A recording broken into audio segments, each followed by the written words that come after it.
জীৱনকালত কোনটো জাগাত আপোনালোকে জুবিনক সংগীত অনুষ্ঠান পৰিৱেশনৰ কাৰণে মাতিছিল?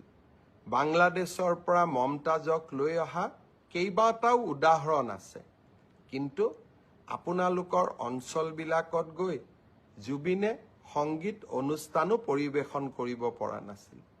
জুবিনৰ মৃত্যুৰ পিছত আপোনালোকে কেনেকৈ জুবিনৰ অনুৰাগী হৈ পৰিলে?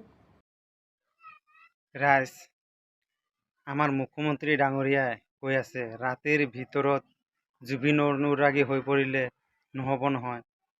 আগতে বাংলাদেশৰ পৰা মমতাজক আনি নচুৱাব পাৰিছা টকা দি পেলাই, জুবিনক কেইদিন লৈছা? এই প্ৰমাণটো চাওকচোন যে এইজন কোন যে বাংলাদেশৰ পৰা মমতাজক আনি শ্ব' কৰিছে। নিজৰ কথাত নিজে ফচি ফচি যায়। আমি ক'লে দুখী, তেতিয়া জেললৈকে পঠিয়ায়। আপোনালোকৰ মতামতটো জনাবচোন।